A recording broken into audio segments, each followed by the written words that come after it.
Bismillahirrahmanirrahim. Assalamualaikum warahmatullahi wabarakatuh. Alhamdulillahi rabbil alamin.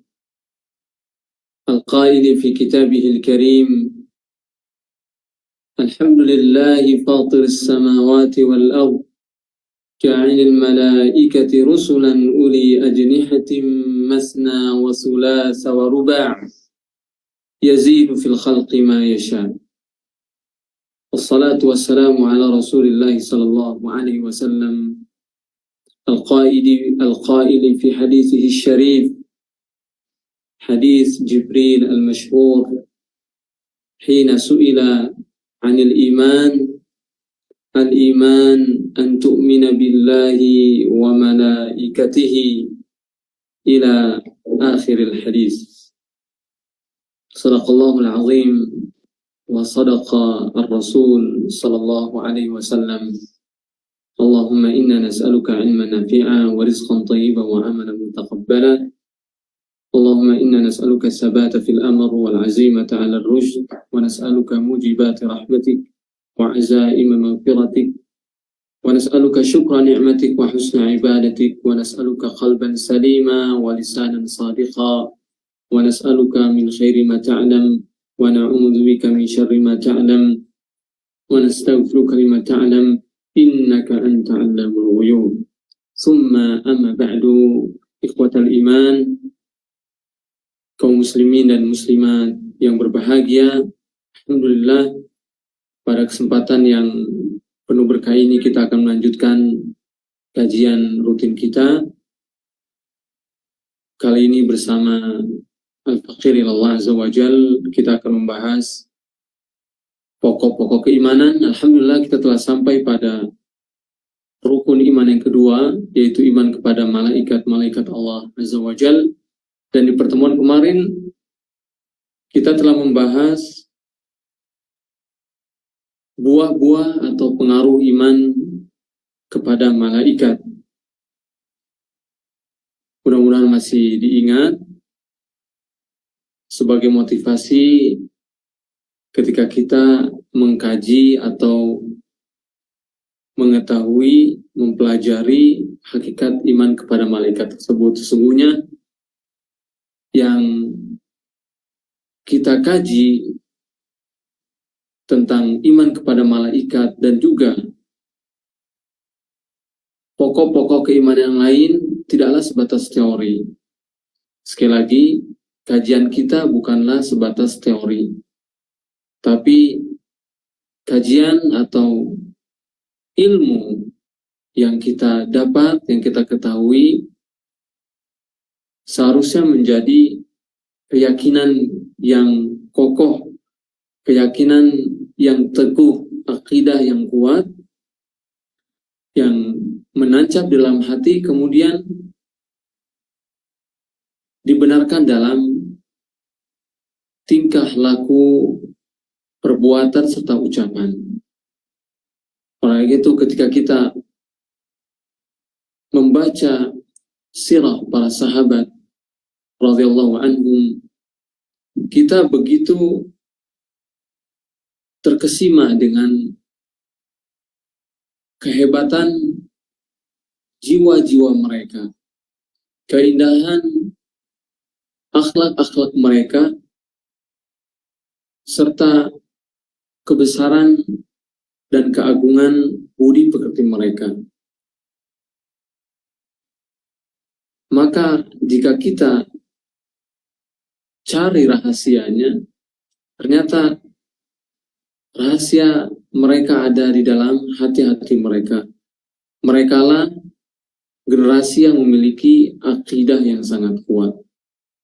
Mereka generasi yang memiliki keyakinan yang mantap, tidak goyah, tidak ragu. Maka itu sekali lagi, buah-buah keimanan kepada malaikat yang telah kita kaji pekan lalu menjadi motivasi, dan kita ingin mewujudkan buah-buah tersebut. Nah, pertanyaannya bagaimana? Apakah buah-buah iman kepada malaikat berupa keagungan, kemudian rasa cinta kepada Allah, kemudian juga optimisme, ya, kemudian juga rasa harap pada Allah Subhanahu wa taala, apakah akan datang begitu saja? Jawabannya tidak. Sekali lagi, buah-buah tersebut merupakan buah dari pohon keimanan yang kuat, yang subur di dalam jiwa-jiwa kita. Baik, ikhwan dan akhwat rahimakumullah, untuk menjelaskan hakikat iman kepada malaikat, maka yang sangat penting kita ketahui adalah siapa malaikat. Malaikat berasal dari kata atau dari bahasa Arab tentunya, dari kata malak. Malaika adalah bentuk plural dari kata malak. Malak artinya satu malaikat, malaika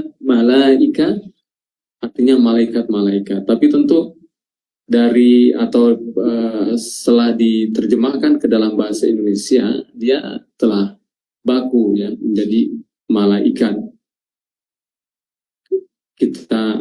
Kita sebut dengan malaikat. Sedangkan bentuk pluralnya malaikat-malaikat. Sedangkan dalam bahasa Arab, malaika itu bentuk plural ya. Kata tunggalnya malakun. Baik.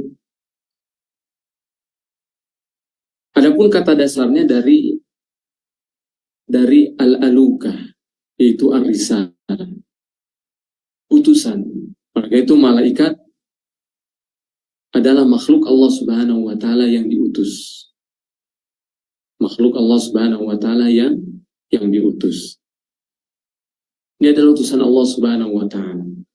Sebagaimana firman Allah Subhanahu wa taala, Allah yastafi minal malaikati rusulan wa minan nas. Allah Subhanahu wa taala memilih ya, dari bangsa malaikat para utusan, demikian juga dari bangsa manusia. Ini kata dasar malaikat.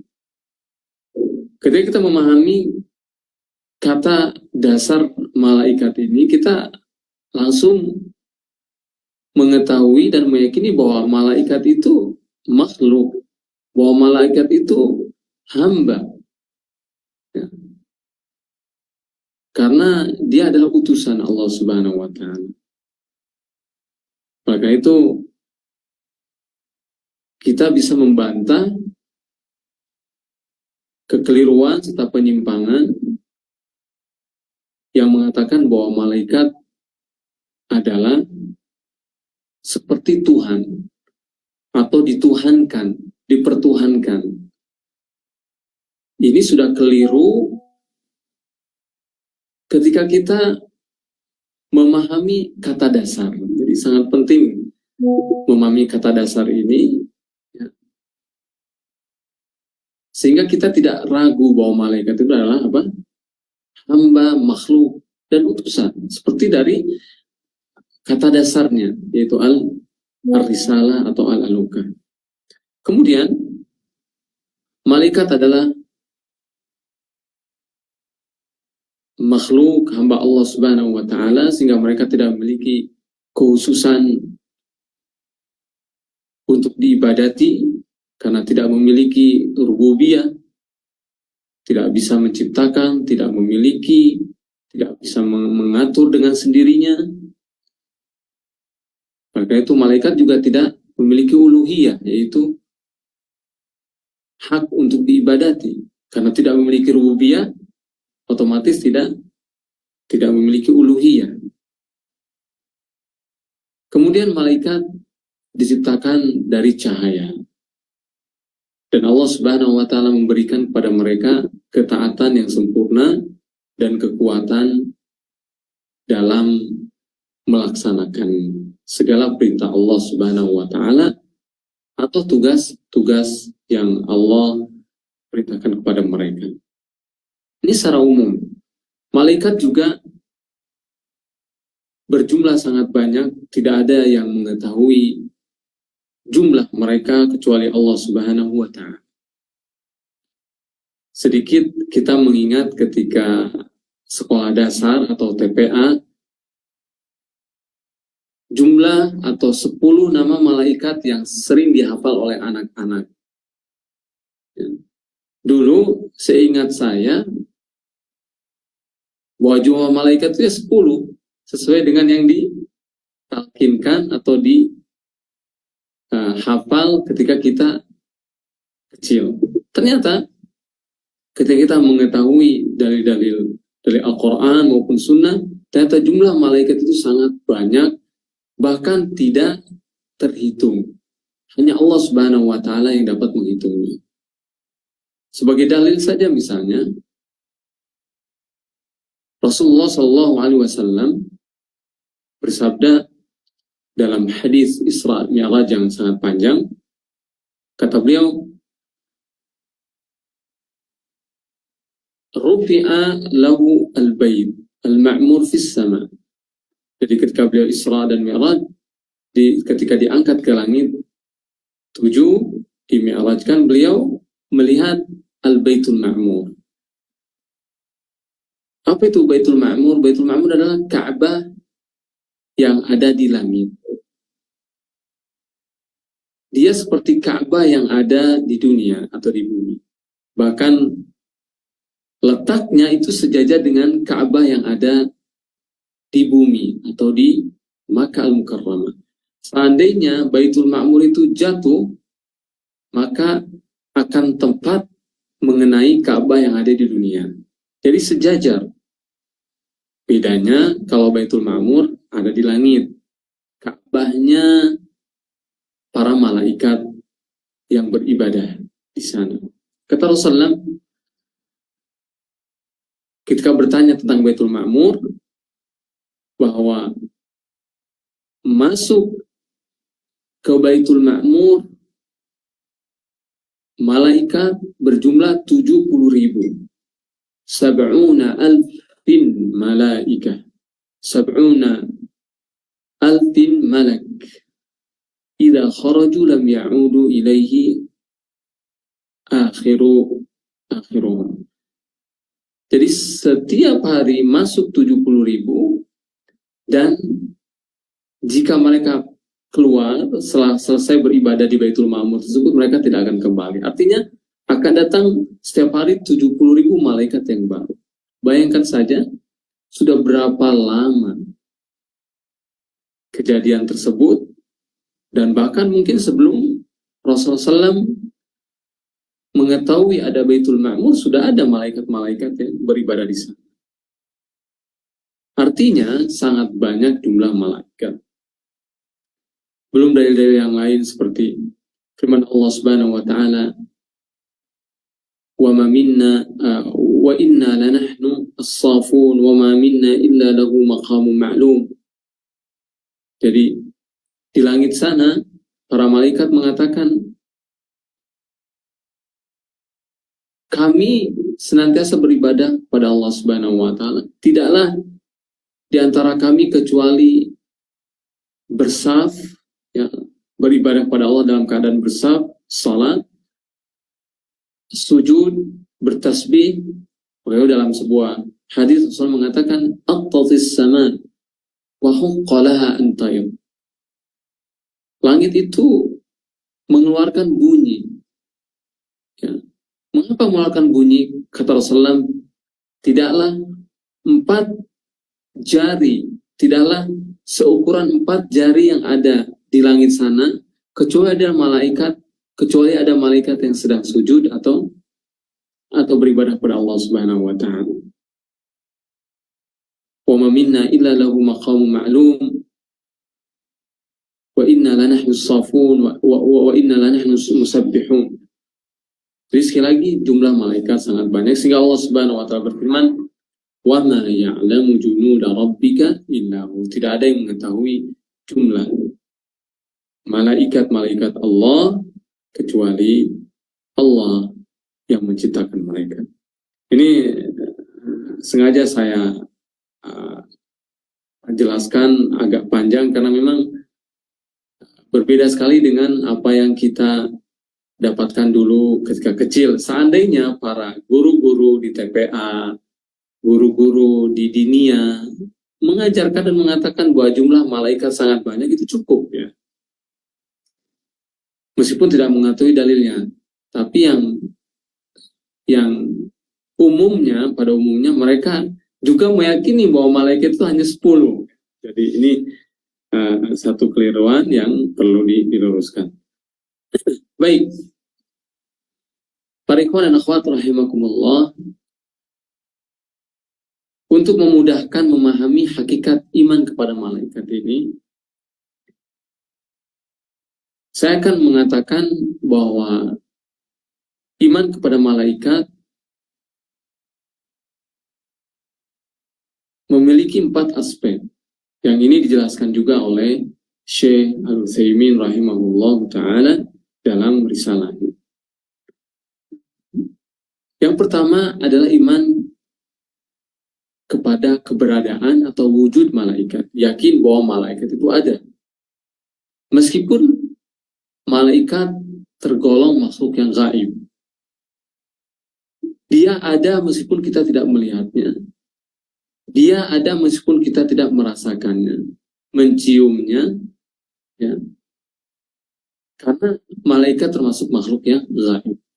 Tapi kita meyakini, kita membenarkan keberadaannya karena Allah Subhanahu wa Ta'ala memerintahkan kepada kita untuk mengimaninya. Begitu juga Rasulullah SAW. Jadi kita mengimani karena perintah Allah, karena perintah Rasulullah SAW, meskipun sekali lagi kita tidak melihatnya, karena malaikat termasuk makhluk yang gaib. Oleh karena itu, mengimani keberadaan mereka ini ujian bagi manusia. Oleh karena itu Allah Subhanahu wa Ta'ala menjadikan beriman kepada yang gaib adalah sifat utama bagi orang-orang yang bertakwa. Allah berfirman, "Hudal lil muttaqin alladzina yu'minuna bil ghaibi wa yuqimuna as-salata wa mimma razaqnahum yunfiqun." Allah jadikan beriman kepada perkara-perkara yang gaib sebagai pembuka bagi iman kepada selainnya, bagi amalan-amalan berikutnya. Ya, karena iman kepada yang gaib merupakan ujian. Siapa yang mengimaninya, maka insya Allah dia akan memenuhi syarat-syarat berikutnya. Maka itu sekali lagi, ini adalah ujian dari Allah Subhanahu wa Ta'ala, di mana ada di antara manusia, bahkan banyak di antara manusia yang tidak membenarkan karena sifat malaikat yang gaib. Mengingkari malaikat, kemudian meyakini bahwa malaikat bukan makhluk berwujud. Ada yang mengatakan malaikat hanyalah hayalan. Malaikat adalah jelmaan dan seterusnya. Ya, itu semua tidak benar. Yang benar bahwa malaikat adalah makhluk yang ada, diciptakan dari cahaya, sebagaimana sabda Rasulullah SAW, bahwa malaikat diciptakan dari cahaya. Cahayanya bagaimana kita pun nggak tahu. Ya, cahayanya bagaimana kita nggak tahu. Ini gaib. Kalau ada yang mengatakan misalnya, sebenarnya diriwayatkan dalam sebuah asar bahwa malaikat diciptakan dari Nurul Izzah, ini juga keliru. Kita mengimani diciptakan dari cahaya, tapi bagaimana cahayanya kita nggak tahu. Ya, karena dia gaib. Sekali lagi inilah aspek yang pertama, yaitu mengimani wujud malaikat. Kemudian yang kedua, mengimani nama-nama mereka yang disebutkan dalam Al-Quran juga sunnah Rasulullah SAW. Jadi nama-nama malaikat yang kita ketahui karena ada dalam Al-Quran dan sunnah, maka wajib kita iman. Misalnya 10 malaikat yang sudah kita hafal sejak kecil. Jibril, Mikail, Israfil, Israel. Maaf, untuk Israel, ya, saya sebutkan tadi, ternyata tidak ada dalil yang sahih yang menyebutkan nama malaikat Israel. Yang sering kita ketahui tugasnya adalah mencabut nyawa. Yang benar, sebagaimana dalam firman Allah Subhanahu wa taala, "Qul yatawaffakum malakul mauti." Qul yatawaffakum malakul maut. Jadi malaikat yang bertugas mencabut nyawa adalah malakul maut disebut. Pencabut nyawa saja.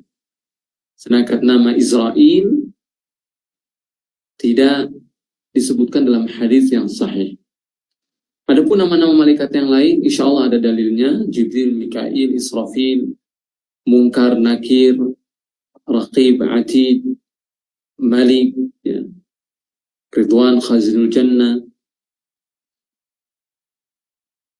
Juga malaikat-malaikat yang disebutkan dalam dalil-dalil yang lain yang mungkin jarang kita ketahui, seperti Hamalatul Arsh. Ini nama malaikat. Hamalatul Arsh, para pemangku atau pembawa arsy-Nya Allah Subhanahu wa taala. Malakul Jibal, malaikat gunung. Mu'aqibat, ya. Hafazah, ya, para penjaga. Dan nama-nama lain yang ada dalam Al-Quran dan Sunnah kalau kita membacanya.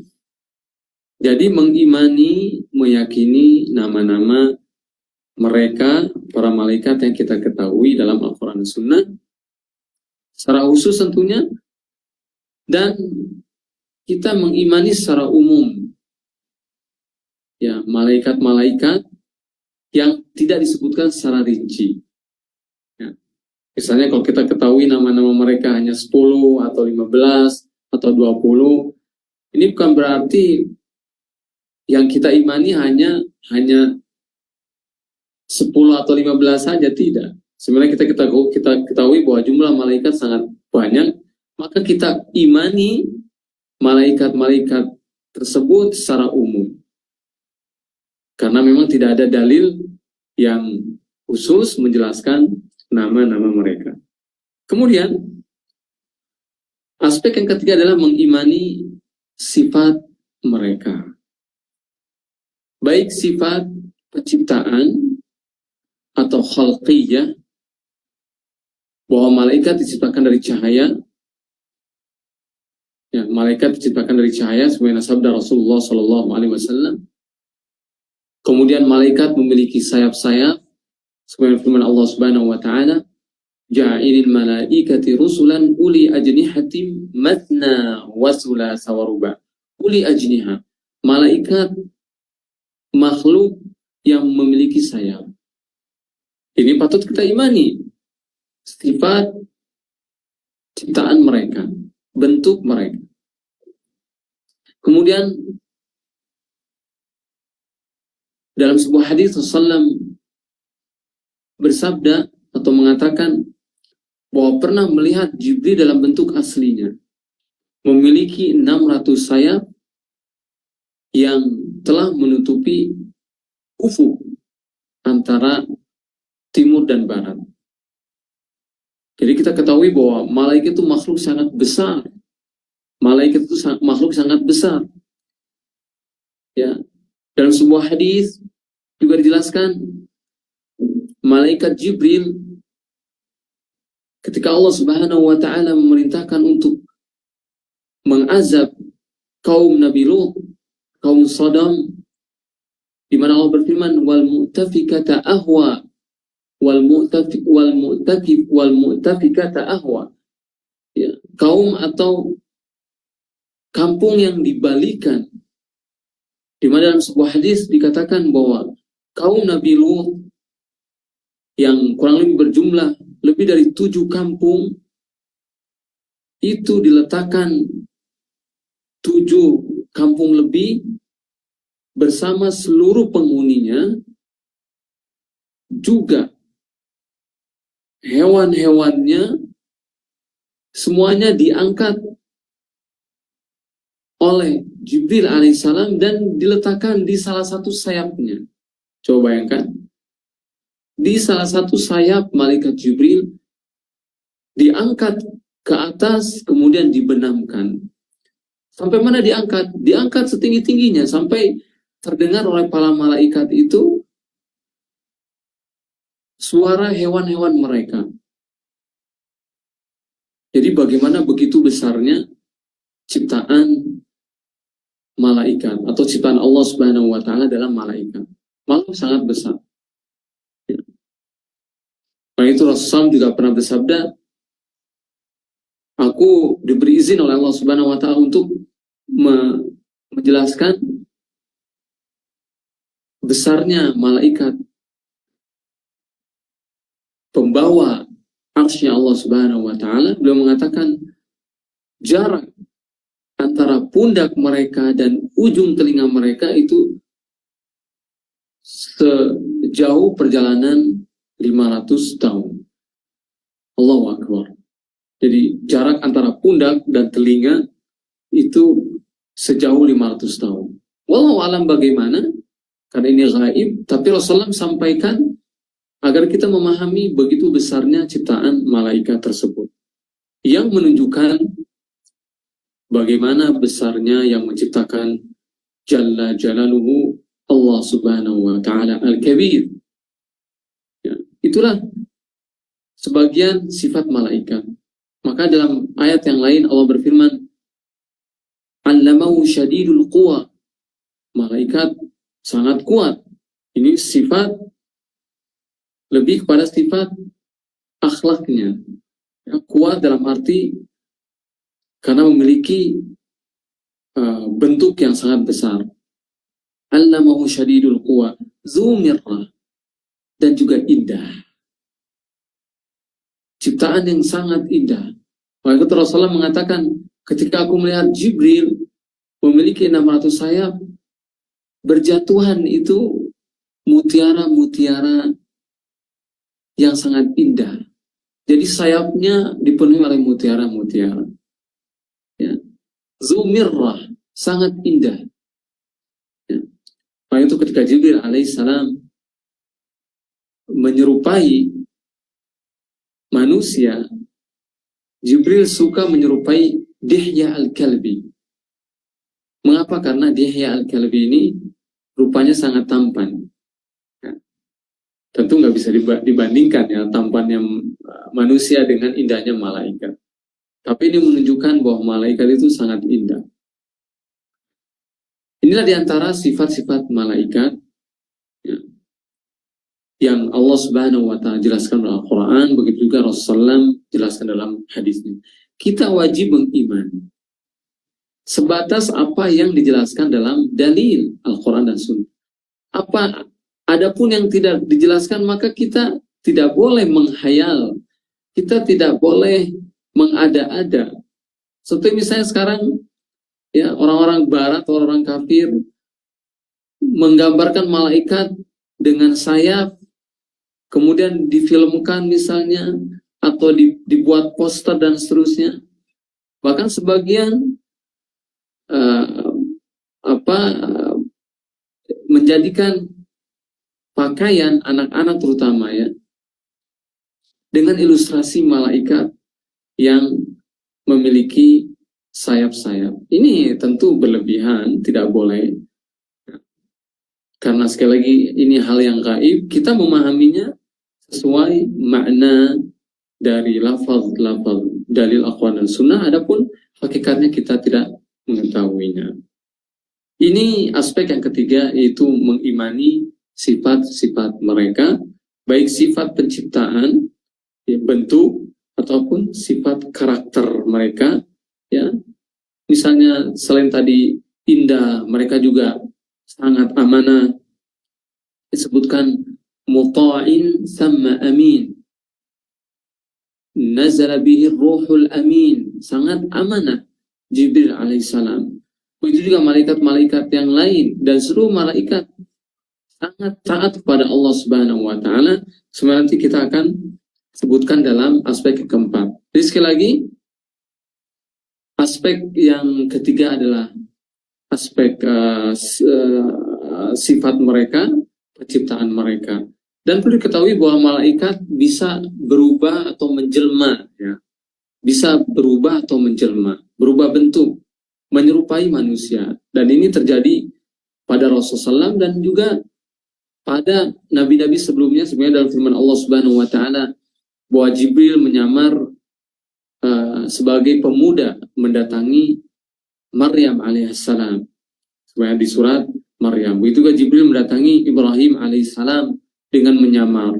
Juga malaikat mendatangi Lut alaihissalam dengan menyamar. Jadi malaikat memiliki kemampuan atas izin Allah Subhanahu wa taala untuk menyamar dan menyerupai manusia. Kemudian aspek yang keempat yang wajib kita imani adalah mengimani tugas-tugas mereka. Ya. Secara umum, ya, tugas malaikat bisa dibagi dua.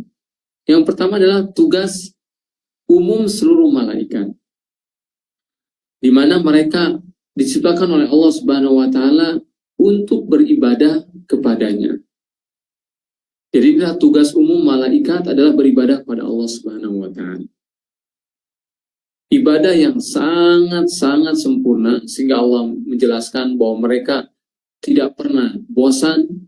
Yusabbihuna al-laila wan-nahara la yafturun. Tidak pernah bosan, artinya tidak pernah lelah, artinya tidak pernah berhenti. Tidak pernah juga meninggalkan atau menolak. La yu'suna Allah ma amarahum wa yaf'aluna ma yu'marun. Jadi totalitas yang sangat sempurna dalam ibadah mereka. Ini adalah tugas seluruh malaikat. Makanya tadi disebutkan dalam hadis Baitul Ma'mur bahwa ada malaikat yang tugasnya masuk ke Baitul Ma'mur dan ibadah di sana saja. Tadi disebutkan Rasulullah SAW di setiap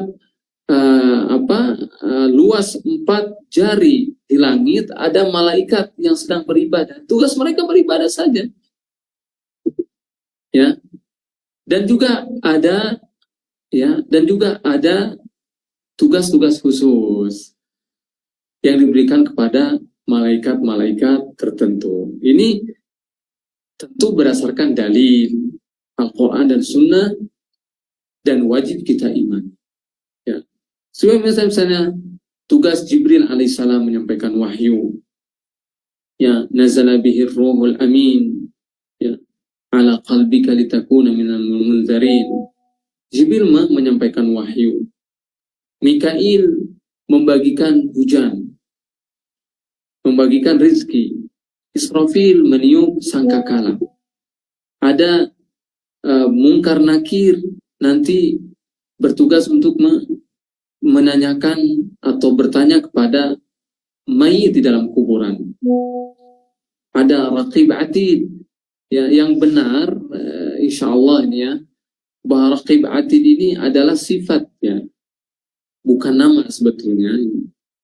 Yaitu malaikat yang ada di tangan, yang ada di kanan dan di kiri kita, yang tugasnya adalah mencatat setiap amal perbuatan kita. Yang di kanan adalah mencatat yang baik-baik, sedangkan yang di kiri adalah mencatat yang buruk-buruk. Ya, meskipun khilaf, ya, apakah Raqib Atid merupakan nama, tapi yang benar insya Allah bahwa Raqib Atid ini adalah sifat. Ya, namanya bisa disebut Al-Hafazah. Ya, Al-Hafazah. Dalam ayat Al-Infitar, kiraman katibin ya'lamuna ma yaf'alun. Innakum lahafizun.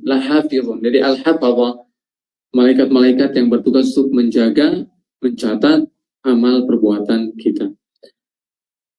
Ada penjaga neraka, Malik, ya Malikul yaqdi alaina rabbuk. Ya, dan Malik ini adalah komandannya.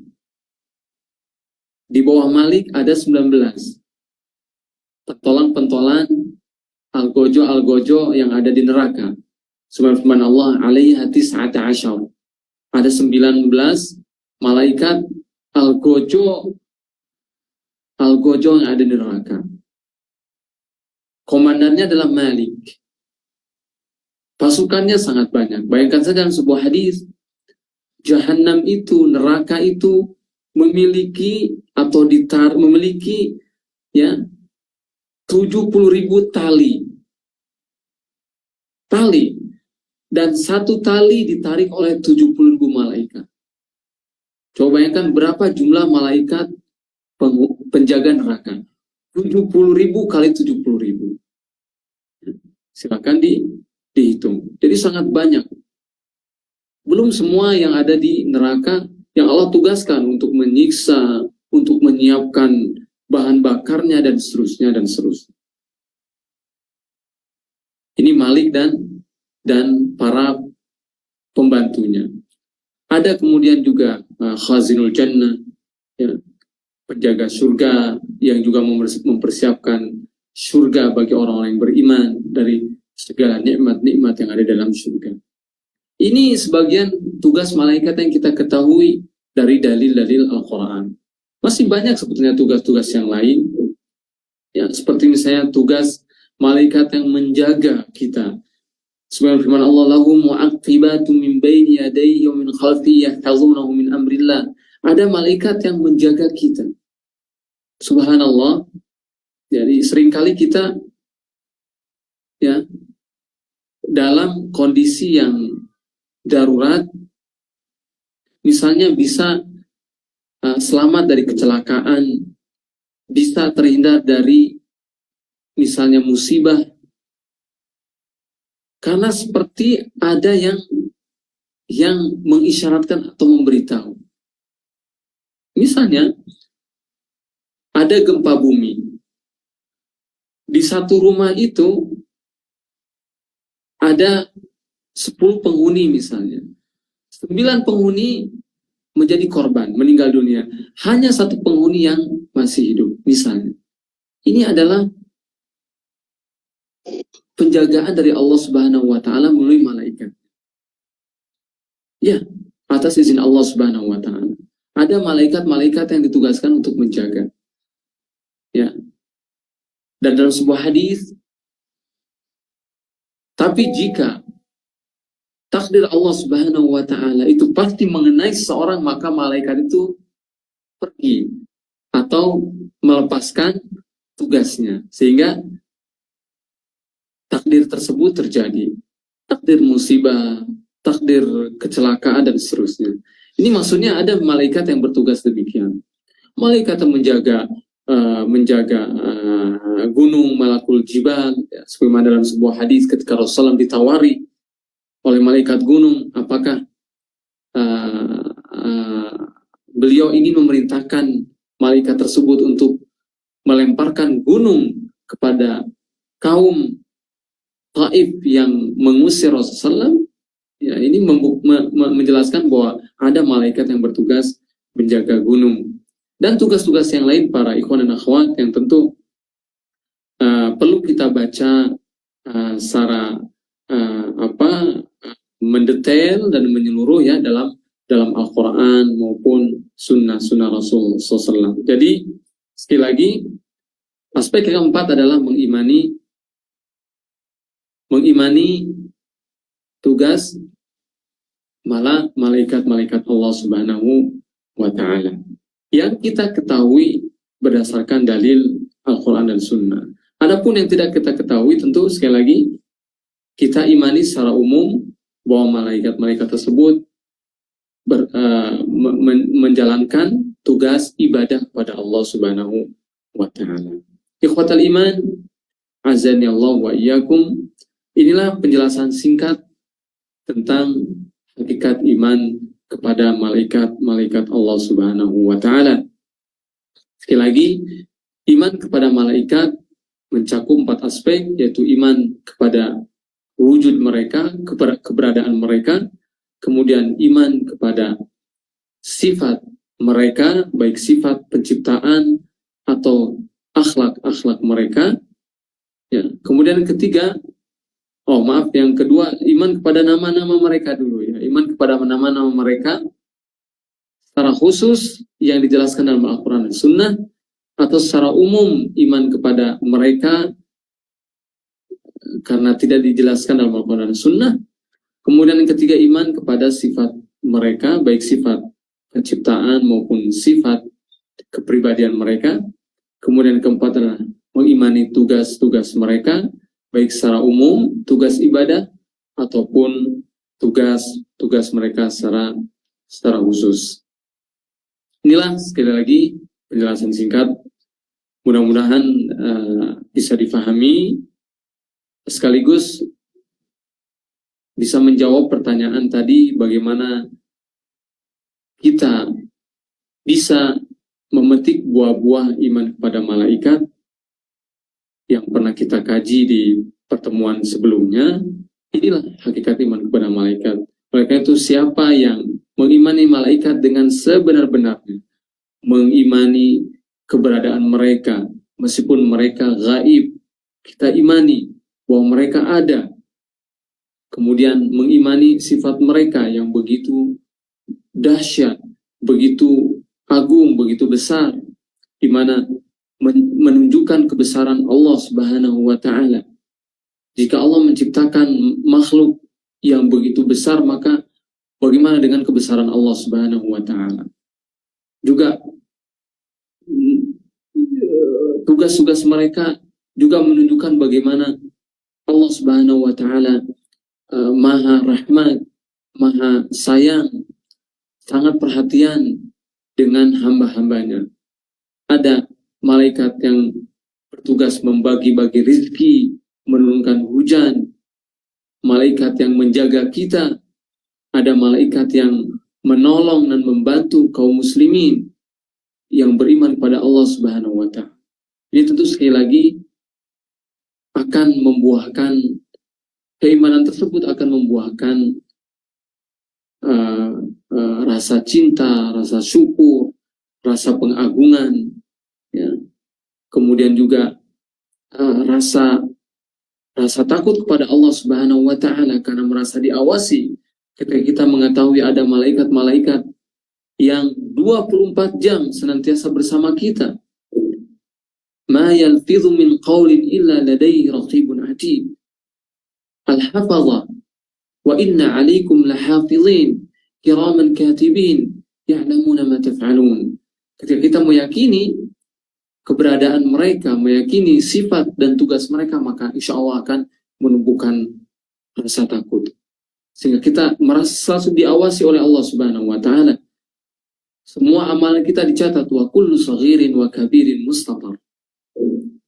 Maka itu sekali lagi pengertian atau hakikat iman kepada malaikat ini yang akan menumbuhkan buah-buah yang baik, buah-buah yang benar dalam kehidupan kita, sehingga kita insya Allah akan menjadi hamba-hamba Allah yang bertakwa, yang selalu menjalankan perintah-perintah Allah dan meninggalkan larangan-larangan Allah dimanapun dan kapanpun kita berada. Ittaqillaha haitsuma kunta. Bertakwalah kepada Allah di mana saja kamu berada dan kapan saja kamu berada. Sangat mustahil bisa kita wujudkan kecuali jika kita mengimani dengan benar kepada Allah dan juga kepada malaikatnya. Demikian ikhwan dan akhwat yang dirahmati Allah Subhanahu wa Ta'ala, mudah-mudahan dan manfaatnya. Kurang lebihnya saya mohon maaf. Hadanallahu wa iyyakum ajmain. Wa akhiru da'wana alhamdulillahi rabbil alamin. Wa sallallahu wa sallam ala nabiyyina Muhammadin wa ala alihi wa sahbihi ajmain. Assalamualaikum warahmatullahi wabarakatuh.